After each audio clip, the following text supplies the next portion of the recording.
Hi, I'm Alan Bresnick. I'm the principal analyst for cable, broadband, and video at Light Reading. And we're here today with Nick Saporito. Nick is the head of product for GFiber. Nick, thank you for joining us today. Thank you, Alan. Glad to be here. Sure. Nick is going to be one of our keynoters at our Cable Next Gen Technologies and Strategies event in Denver next month. So we want to just give you a little bit of preview of what Nick will be talking about in Denver. So Nick, let's start off by talking about what new products and services is GFiber currently deploying, and then we'll get into what you're developing. Yeah, happy to. So our primary focus on the product side of GFiber over the past 18, 24 months or so has really been multi-gig tiers. Mm-hmm. We've made what I would consider industry-leading investments into our access network. We're one of few providers who can say our oldest market here in Kansas City has the same tech stack as our newest market, Lakewood, Colorado. And that's really allowed us to go full bore with multi-gig speeds, starting with, in fact, 2 gig back in 2020, and then more recently 5 and 8 gig using our XGS-PON investment over the past couple of years. So that's been a primary focal point of us on the product side, is really leveraging that multi-gig access network and putting it through its paces. And we've seen really a very delightful customer response, frankly, to our multi-gig products. So that's just fueling us to continue investing on that side. In addition, we've been kind of on the leading edge on the Wi-Fi technology side as well. We've been deploying Wi-Fi 6E almost exclusively for well over a year, actually close to 2 years now. So we're really trying to maximize not just speed to the home, but also speed inside the home. And then more recently, in fact, we're in the process of launching this right now. We're launching what we call our lifestyle products, which is we're keeping our 1 gig where it's been. We haven't changed the price in 13 years. We're not going to change it either. So keeping that where it's at, but adding a new home 3 gig and edge 8 gig products that are not just focused on the speed and price, but also layering on value-added services. For example, the edge tier comes with battery backup. So in the event of a power outage, a customer's Wi-Fi will continue to work, for example. So really trying to build in value beyond just speed price, which I think our industry is a little myopically focused on most of the time. Right. That's for sure. What else is in development at the GFiber Labs? Yeah, so within GFiber Labs, under the Labs umbrella, we kind of chase our most audacious goals, right? That's kind of the brand we want to really kind of change the industry, change the way we do business kind of thing.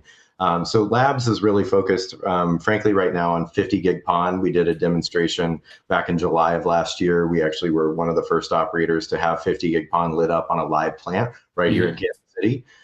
So very proud of that. So Labs is kind of doing a lot of experiments with 50 gig PON. We're also exploring options for customers to really personalize their internet service in new ways. I know that's a very opaque thing to say. However, we will be making some announcements shortly on that front. So stay tuned.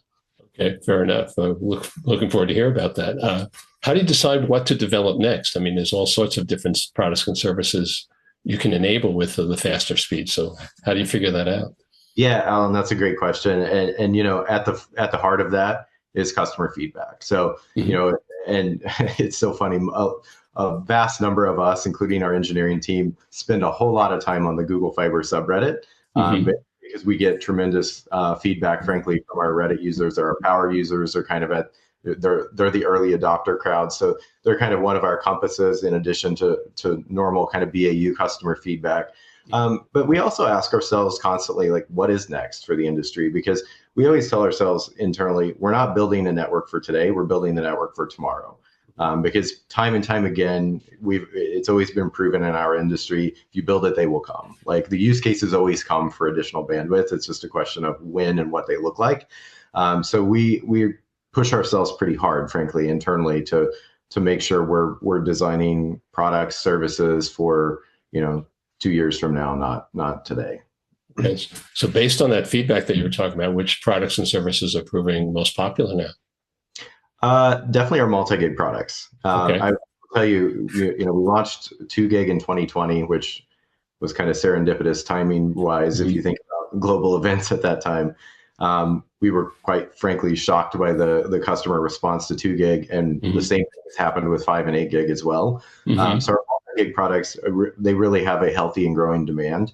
And I credit that to a lot to our pricing strategy. We are pricing these at accessible price point. We want to sell multi-gig, and Right. a lot of peers are not necessarily in that situation.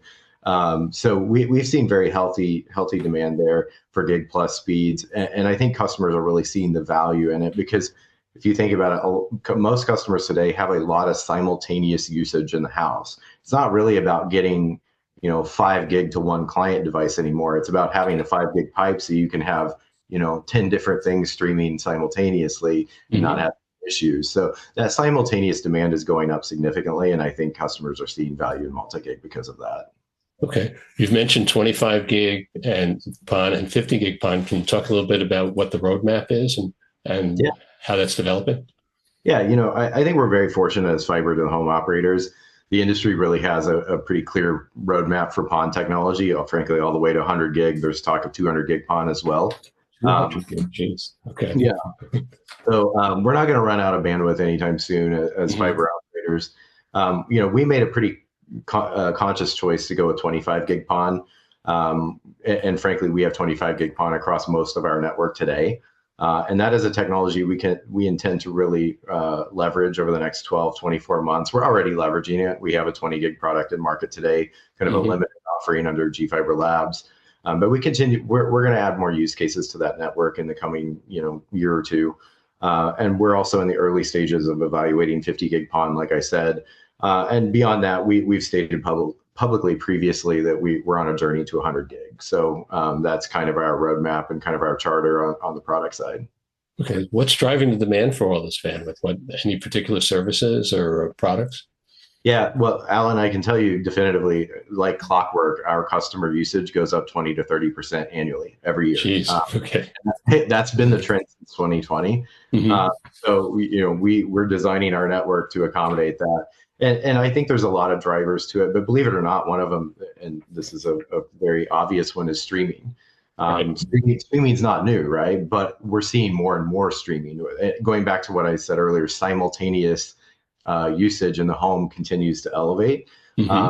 We're seeing a ton of that. A good example is from a couple of weeks ago, the Super Bowl. During the Super Bowl, our traffic across the network went up 160%. Wow. Like that's quite a surge, and that's the biggest surge we've seen during a Super Bowl. It's up significantly from 2024. So streaming, I bet more from the Philadelphia area than from the Kansas City area. Well, as a Kansas City resident, it's painful for me to talk about this. I know. I'm sorry. But yeah, that's an example where streaming just continues to go up and up and up. I think looking ahead, kind of more crystal ball, AI and AR, VR streaming, those are things that we're keeping a watch for. Those are going to really tug at bandwidth usage quite significantly. Not only bandwidth usage, but also latency performance is going to be heavily scrutinized for those real-time applications. So those are things we're thinking about as we're planning our products and our network capacity.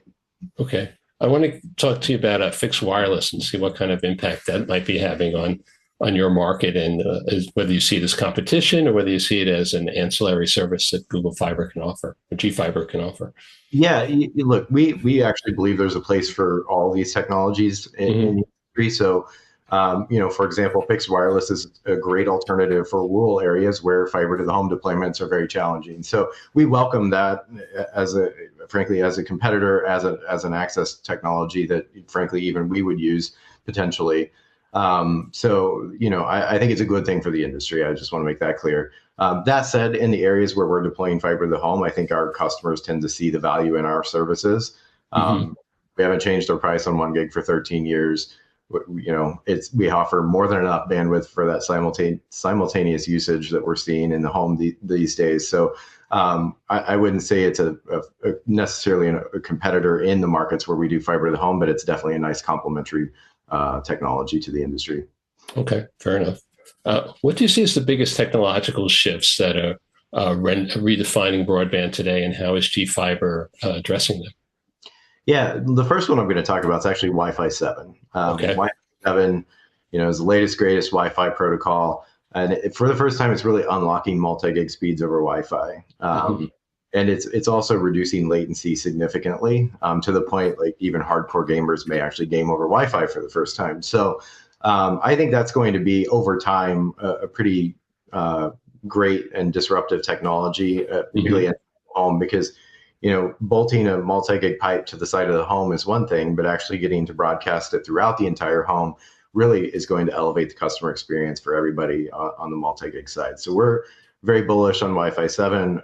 We were one of the first to launch Wi-Fi 7 on our 20 gig product, even before the standard was fully set. And we'll have more to say about Wi-Fi 7 later this year as well. Okay. Additionally, I think the other area of interest, on my side, is latency reduction on our network. I think that has to become a focal point across the business. We're very proud of our latency performance today as a fiber operator. We tend to have it a little easier than some other access networks on latency. But that's an area of focus for us. Again, preparing our network for the future, which is going to be AI, VR streaming, et cetera. These real-time applications they won't work, frankly, if latency is not on point. So, okay. I still have a bunch of questions for you, but we need to wrap it up. So I'll just give you one more here. What key takeaway do you hope our audience in Denver comes away from your talk?